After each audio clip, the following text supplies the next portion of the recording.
Water rates are increasing. So there has been a lot of talk on Facebook, a lot of talk just in general. So water rates increasing. It's a little bit higher than normal this year, correct, but not astronomical. Right. We're at about 7.5% is the increase for water. That was buffered because the water rate increase that came from Des Moines Water Works was actually around 25%. Okay. So fortunately, our growth in the community has helped to buffer that quite a bit. So an average water bill is going to see an increase of? If I had to estimate average, probably $2 to $4.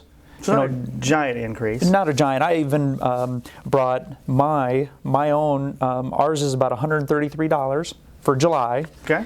So what that means for us is that my wife has gardens outside, so she does quite a bit of outdoor watering. We don't irrigate, so we tend to see some higher rates. Usually in the wintertime, we're closer to about $100. Our increase went from $133 up to $136. So that's comparing pre-rate increase. That's a large increase in our water rates. I guess what's driving that, and then are we going to continue to see those as we move forward? All right, several things. That's a loaded question. I would say number one is peak usage. They did a cost of service study where they looked at their entire service area, which includes Norwalk as well as a number of other suburban communities around the metro.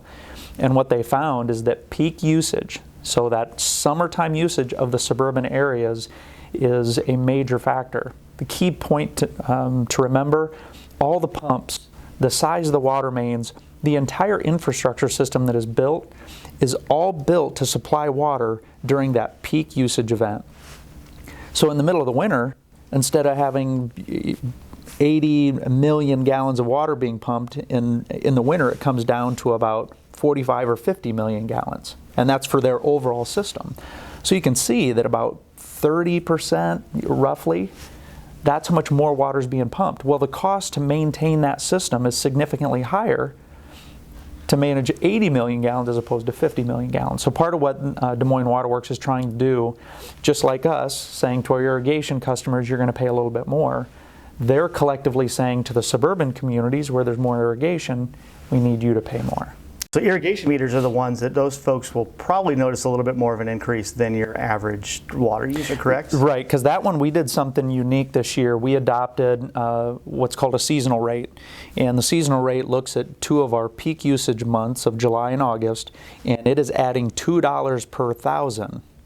Okay. During those months. So for example, I also grabbed one from somebody in town that we thought was kind of an average irrigation user, if there's such a thing.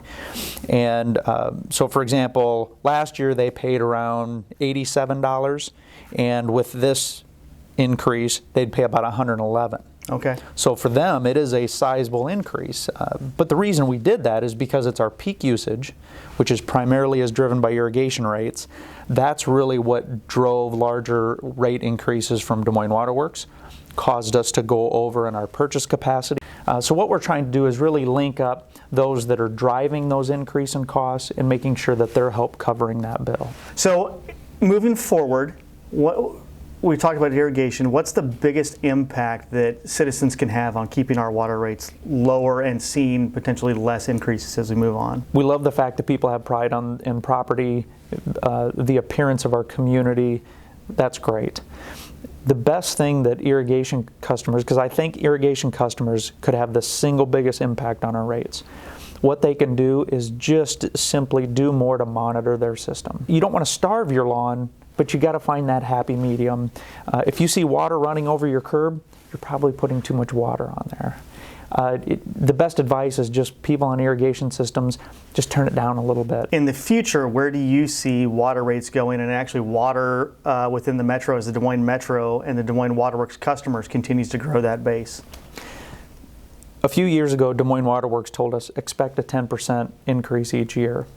They are now telling us expect a 25% increase for at least a few years until they get caught up with this peak usage. We absorb quite a bit of that because of our growth. We're very fortunate. If we were a community that wasn't growing, we would be passing along 25% rate increases. We're not doing that. I would anticipate that what citizens should expect on the water side is probably somewhere in a 10% increase each year. Roughly, it's probably $1 to $4 per month increase that they should expect each year for the next, I'm going to say, 4 to 5 years. On the sewer side, it's a little bit lower because we've done so much in the past to get caught up where we're at today. I would say, I'd probably say that sub 5% is what we're anticipating. So on that side, maybe that's $1 to $3. So you add those two together. If we implement those rates each year, if our growth is conservative, I would say, combined together, $5 to $7 a month increase is what somebody would have to expect each year for the next 5 years.